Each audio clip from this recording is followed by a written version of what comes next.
Can you leave the house for an hour or so, please? I need some privacy with him. She said about her male best friend. I said, take all the time you need, and left. Permanently. She called a few hours later confused, asking where I was. I said, don't call me. I need privacy too, and hung up. Hey viewers, before we move on to the video, please make sure to subscribe to the channel and hit the like button if you want to see more stories like this. Thanks. You know that specific kind of exhaustion you feel after a 50-hour work week? It's not just physical. It's a soul-deep heaviness where your brain feels like it's packed in cotton. That was me on Friday at 6:30 p.m. I pay the rent, all of it. I pay the utilities. I pay for the groceries. Elena, my girlfriend of 2 years, covers her student loans and fun money. I was fine with that arrangement because I wanted to build a future. I thought I was investing in a partner. I was wrong. I was subsidizing a disrespect factory. And the foreman of that factory was Greg. Greg was Elena's best friend. He wasn't the guy you worry about physically. He wasn't in shape. He didn't have money. And he still lived with roommates at 28. Greg's weapon was his fragility. He was a professional victim. A soft boy. He was always in a crisis. Always spiraling. And always needing Elena to talk him off a ledge that wasn't even there. I walked into the apartment, dropped my keys, and headed straight for the couch. All I wanted was silence, a pizza, and to not speak to another human being for 12 hours. Elena was in the kitchen, pacing. She didn't say welcome home. She didn't ask how work was. Greg is coming over, she said. I closed my eyes and exhaled. It's Friday. I'm dead on my feet. Can't you guys go to a coffee shop? Or his place? His roommates are loud. She snapped, defensive immediately. And he's in a really bad place, OP.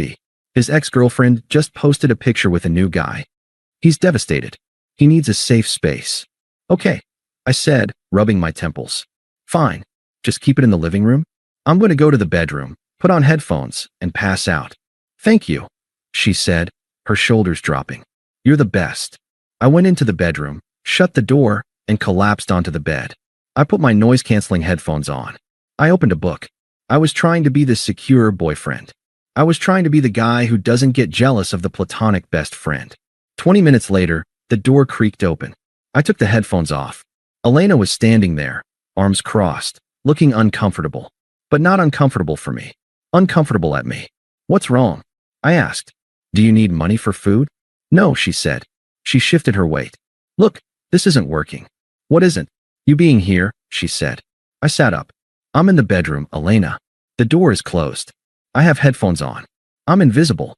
It's not about the noise, she said, her voice taking on that condescending, therapy-speak tone she used when she wanted to manipulate me. It's the energy. Greg knows you're in here. He feels stifled. He can't fully release his emotions because he feels judged. He's intimidated by you, Opie. He needs total privacy to feel safe enough to cry. I stared at her. The silence stretched for 5 seconds. So, I said slowly, what are you asking? She took a deep breath, like she was the one making a sacrifice. Can you leave the house for an hour or so? Please. Just go to the gym, or grab a drink. I just need some privacy with him to get him through this panic attack. Once he's calm, you can come back. There it was. She wasn't asking to cheat. If she wanted to cheat, she would have done it behind my back. This was worse. This was her looking me in the eye and telling me that my comfort in my own home, the home I paid for, was less important than Greg's need to perform his weekly emotional breakdown. She was evicting me from my own life to make room for another man. In the past, I would have argued. I would have said, this is ridiculous, and she would have called me toxic and unsupportive. We would have fought. I would have looked like the bad guy, and I eventually would have stayed, angry and resentful. But this time, the anger didn't come. Instead, a cold, mathematical clarity took over. It was like a switch flipped in a circuit breaker. Click. I looked at her. I saw the entitlement. I saw the lack of respect. And I realized that no amount of arguing would fix this. You can't negotiate desire, and you can't negotiate respect. Okay, I said. She blinked, surprised. Really? You're not going to make a scene? No scene, I said. He needs support, right? Exactly. She beamed, relieved. Thank you for being so understanding. You're being a really good ally right now. I stood up. I walked to the closet and grabbed my gym bag. But I didn't pack gym clothes. While she went back into the hallway to check on Greg, it's okay, he's leaving. I moved quickly and quietly. I grabbed my laptop. I grabbed my passport from the top shelf. I grabbed the folder with my birth certificate and social security card. I grabbed my external hard drive with all my work backups. I threw in 2 changes of underwear and my toothbrush. It took me 90 seconds. I zipped the bag. It looked like a normal gym bag. I walked out of the bedroom. Greg was sitting on my couch, head in his hands, making a show of trembling. He didn't look up. He didn't acknowledge the man who paid the heating bill that was keeping him warm. Elena walked me to the door. She kissed me on the cheek. I didn't kiss back. "I'll text you when he's better," she whispered. "Probably an hour. 2 max." I opened the door. The hallway air was cool. "Take all the time you need," I said. And I meant it. I closed the door. I heard the lock click. I walked down the hallway, took the elevator to the garage, and got into my car. I didn't scream. I didn't hit the steering wheel. I checked my GPS for the nearest hotel that wasn't a total dump. I was homeless, technically. But as I pulled out of the garage, I didn't feel lost. I felt free. I drove 20 minutes to a business hotel near the interstate. It wasn't a luxury resort. It was one of those standard, beige places designed for traveling salesmen.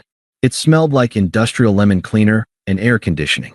But as I walked into the room and threw my bag on the bed, it felt like a sanctuary. I ordered a burger from room service. I took a long, hot shower without worrying about using up the hot water because Elena wanted to take a bath later. I turned on the TV and watched an action movie, loud, without being told to turn it down because Greg had sent a voice note she needed to analyze. For the first time in 2 years, I wasn't walking on eggshells. I wasn't managing someone else's emotional climate. I wasn't the supporting character in the melodrama of Elena and Greg. I checked my watch. 8:30 p.m. It had been 2 hours. The hour or so she asked for had come and gone. I checked my phone. No texts. No, "Are you okay?" No, "Thanks for doing this." Silence. It was funny. A part of me, the old part, the part that wanted to fix everything, waited for the apology text. I waited for her to realize how insane her request was. But the longer the silence stretched, the more the realization calcified in my gut. She wasn't worried about where I was because she didn't care. As long as I wasn't in the apartment interrupting Greg's monologue, I didn't exist. At 10:15 p.m., nearly 4 hours after I walked out, my phone finally lit up. Elena calling. I let it ring 3 times. I took a bite of my burger. I wiped my mouth with the napkin. Then, I answered. I didn't say hello. I just pressed the green button and held the phone to my ear. "Hey." Her voice was bright, almost chirpy. The background was quiet. "Where are you? I texted you like 20 minutes ago." "I didn't see it," I said. My voice sounded different to my own ears. Deeper. Detached. "Oh, well, Greg just left," she said, as casually as if she were telling me the mail had arrived. "He's feeling a lot better. He really just needed to cry it out, you know? He's such a sensitive soul. He absorbs so much negativity from the world. But I got him calmed down." "That's great," I said. Flat. "Yeah. Anyway, are you close? The fridge is empty. Can you pick up Thai food on your way back? I'm starving." Greg was too upset to eat, so I didn't want to eat in front of him, and now I'm dying. I closed my eyes and exhaled through my nose. There it was. The Thai food test. She kicks me out of my own home, spends 4 hours alone with another man, and then summons me back to bring her pad Thai like I'm a glorified delivery driver. She didn't even ask if I had eaten. She assumed I was just hovering in the ether, waiting to be reactivated to serve her. "No," I said. There was a pause on the line. The chirpiness faltered. "No? What do you mean, no? Just get the one on 4th Street. It's on your way. Get the green curry." "I mean, no, I'm not getting food. And I'm not coming back." She laughed. It was a nervous, confused little chuckle. "What? Stop being weird. Where are you? Did you go to Mike's place? Stop joking. It's not a joke, Elena. You asked me to leave. So I left." Her tone shifted instantly. The brightness vanished, replaced by that familiar, condescending edge she used whenever I stepped out of line. "Okay, look, I know you're feeling insecure right now, but don't be dramatic. I asked you to leave for an hour. It's been 4. You're punishing me for helping a friend in crisis, and it's really unattractive." "I'm not punishing you," I said calmly. "I'm agreeing with you." "What are you talking about?" "You said you needed privacy," I said. "You were right. Privacy is important. Boundaries are important. And I realized tonight that I have zero privacy in my own home because I'm living with a third person who doesn't pay rent. Oh my God, she groaned. Are we really doing the I hate Greg thing again? He was crying, Opie. He was suicidal. He's always suicidal, Elena. Until he meets a new girl, and then he's fine. Until she dumps him, and then he's back on our couch. You are so heartless, she spat. I can't believe I'm dating someone with this little empathy. Just come home. We can talk about this in person, but bring food because I have a headache. I looked around the hotel room. The bed was made. The air conditioner hummed peacefully.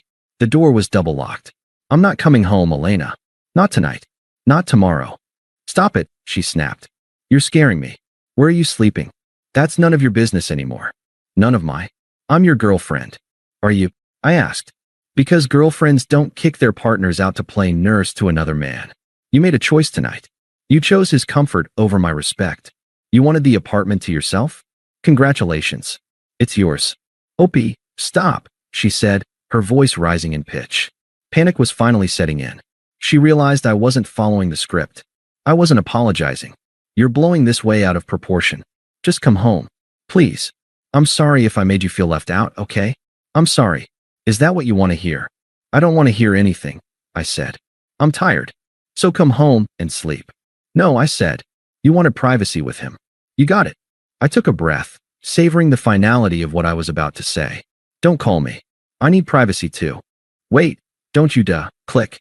I stared at the phone screen for a second. Then, I put it on Do Not Disturb and blocked her number. I expected to feel sick. I expected to feel that gut-wrenching anxiety of what have I done.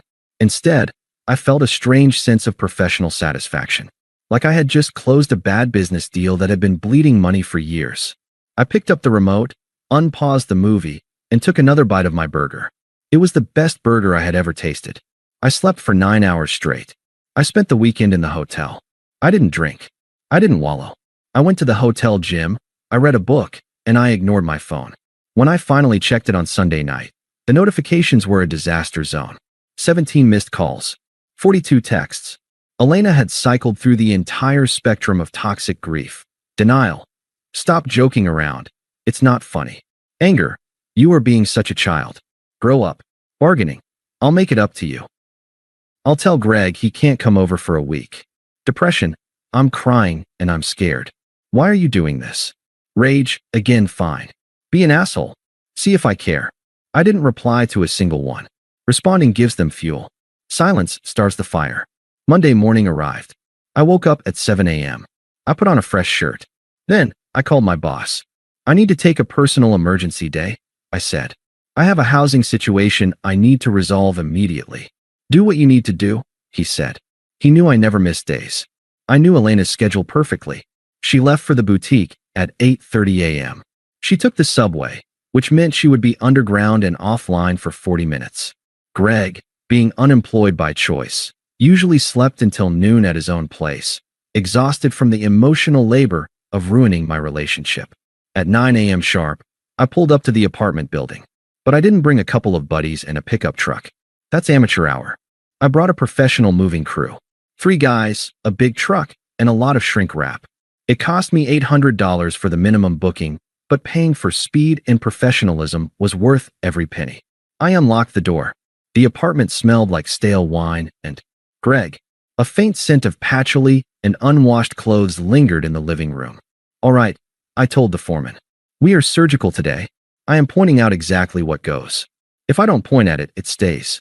We moved efficiently. We took the 65-inch OLED TV I had bought for the Super Bowl. We took the Sonos surround sound system. We took the Breville espresso machine, my pride and joy. We took the Dyson vacuum. We took the Herman Miller office chair. I went into the bedroom. I packed all my clothes, my watches, and my shoes. I took the nightstands I had restored myself. I stripped the bed but left the mattress. It was technically hers, even if I bought it. Then came the moment of truth. I stood in the bathroom, looking at the supply closet. There was a fresh bulk pack of toilet paper I had just bought from Costco. There were boxes of smart light bulbs. There was the expensive laundry detergent. A petty man would have taken them. A petty man would have unscrewed the light bulbs just to make her sit in the dark. But I wasn't being petty. I was being indifferent. Leave it, I muttered to myself. Taking the toilet paper says, I am angry and I want to inconvenience you. Leaving it says, I am so far above this situation that I don't care about $50 worth of paper products. You are a charity case to me now. By 11:30 a.m., the apartment wasn't empty, but it was hollow. It looked like a staged model home that no one actually lived in. The soul of the place, the comfort, the tech, the stability, was in the back of the truck. All that remained were her IKEA lac tables, her decorative throw pillows, and the silence. I placed my key on the kitchen counter. Beside it, I left a note. I didn't pour my heart out. I didn't write a manifesto about betrayal. I wrote a business memo. Elena, since you need so much privacy for you and Greg, I've decided to give you the apartment permanently. I have moved out. The rent is due on the 1st. Good luck. Up. We're good to go, boss. The mover said, wiping sweat from his forehead. I took one last look around. I didn't feel sad. I didn't feel nostalgia. I looked at the empty wall where the TV used to be, and I felt like a tumor had been removed. I walked out, locked the door from the inside, and pulled it shut. I got in my car and followed the truck. I didn't look back in the rearview mirror. The fallout began at 1:30 p.m. I was sitting in a diner with my brother, eating a club sandwich, when my phone started vibrating so violently it nearly walked off the table. Elena calling. Elena calling. Elena calling. Then came the texts. What did you do? Where is the TV? How could you do this to me? I can't afford this place alone. Greg says you're a psychopath. Then came the flying monkeys. Her friends, whom I had fed, entertained, and DD'd for years, suddenly had a lot of opinions on my character. Sarah, best friend, you abandoned her? She's having a panic attack on the floor. You need to come back and fix this. Be a man. Mark, mutual friend, bro, leaving her with the rent is low. Even if you guys are fighting, you don't mess with someone's housing. I didn't argue. I didn't try to explain the nuances of the situation. I sent one single mass text to everyone involved.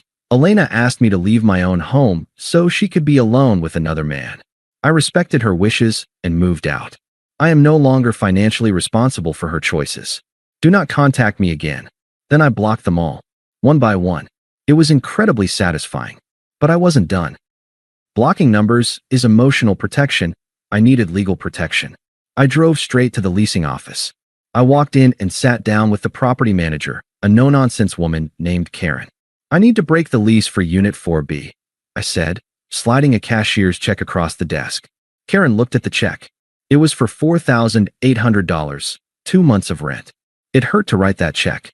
That was my vacation money. That was my savings. But I viewed it as a ransom payment for my future. This covers the early termination fee, I said. As of today, I have vacated the premises and surrendered my keys. Karen typed into her computer. Okay, this terminates the current lease agreement effective immediately. However, since Elena is still in the unit, she becomes a holdover tenant. She has 30 days to either vacate or sign a new lease in her name. She'll need to requalify on her own income, right? I asked. Correct, Karen said. She will need to show proof of income equal to 3 times the monthly rent. I nodded. She won't qualify. Then she will receive a notice to quit, Karen said simply. Understood. I walked out of that office lighter than air. I had paid a steep price for my freedom, but it was cheaper than a divorce 5 years down the line. I had legally severed the limb to save the body. The next 3 months were quiet for me. I focused on work. I started lifting heavy again. I slept like a baby. But news travels. Apparently, the honeymoon phase of Elena and Greg lasted exactly as long as the internet bill was paid. With me out of the picture, Greg stepped up. And by stepped up, I mean he moved his duffel bag into the space I cleared out. He told Elena he would help her manifest the rent money. He told her that my departure was a cosmic sign, that they were meant to be roommates. But reality is a brutal creditor. Elena needed $2,400 a month for the apartment. She made $3,200. After taxes and student loans, she had about $400 left for food and utilities. She needed a roommate who paid bills. Instead, she got Greg. Greg was great at crying about his childhood trauma at 2 a.m. He was not great at paying the electric bill. He was not great at doing dishes. He was not great at giving Elena space when she came home tired from work. By month 2, the power dynamic had completely inverted. Elena wasn't this savior comforting the sad boy anymore. She was a stressed-out woman coming home to a dirty apartment and a jobless man playing video games on her old, small TV because I took the OLED. The emotional connection. She claimed they had evaporated the moment she asked him to chip in for groceries. Greg, true to his nature, flipped the script. He called her controlling and materialistic, the exact same insults she used to throw at me. When the eviction notice finally hit because she couldn't cover the rent, Greg didn't fight for her. He didn't get a job at Starbucks to help out. He ghosted. He literally packed his bag while she was at work and went back to his parents' basement. He blocked her on everything. He left her with the debt, the eviction on her record, and the crushing realization that she had blown up a stable, loving life for a hallucination. She lost the apartment. She had to move back in with her mother in the suburbs, a 90-minute commute to her job. I heard all of this from Mike, who heard it from Mark, who had apparently unblocked me just to apologize. I didn't reply. I didn't feel happy about it. I didn't feel sad. I felt vindicated. The demolition was complete, and I was already building something new. It was a Tuesday evening in November, about 3 months after the lease break. I was leaving my gym, feeling good. My bank account had recovered. I had a date lined up for the weekend with a lawyer I met at a networking event, and I was in the best shape of my life. The stress cortisol that had pumped through my veins for 2 years was gone. I walked out into the crisp autumn air, digging in my gym bag for my keys. Up. The voice stopped me. It was smaller than I remembered. Shakier. I turned around. Elena was standing near the bike rack, shivering slightly in the wind. She looked rough. The glossy, put-together woman I had lived with was gone. She had lost weight, but not in a healthy way. She looked gaunt. Her hair was pulled back in a messy bun that looked like it hadn't been washed in days. She was wearing a hoodie I recognized, one of my old ones she had kept. "Hey," I said. I didn't smile. I didn't frown. I just stood there, waiting. "I've been waiting here for an hour," she said, wrapping her arms around herself. "I know you always do chest day on Tuesdays." "Okay," I said, keeping my distance. "Why?" She took a step forward, her eyes welling up with tears. It was a look that used to work on me. It used to make me apologize for things I didn't do. Now, it just looked like a performance I hadn't bought a ticket for. "I miss you," she whispered. I didn't say anything. I just looked at her. "I messed up," she continued, the words tumbling out now, desperate to fill the silence. "You were right. About everything. Greg, he's a narcissist. He used me. He turned me against you. I didn't see it then, but I see it now. He's gone, Opie. I kicked him out 2 weeks ago." She paused, looking at me expectantly. She was waiting for me to validate her victory. She wanted credit for solving a problem she created. "Okay," I said again. "Is that all you have to say?" she asked, a flash of her old frustration appearing. "I'm telling you that you were right. I'm apologizing. I'm living with my mom now. It's a nightmare. I miss us. I miss our life. I fixed the problem. Opie, Greg is gone." She reached out, trying to touch my arm. I took a smooth, deliberate step back. "Elena," I said, my voice calm and steady.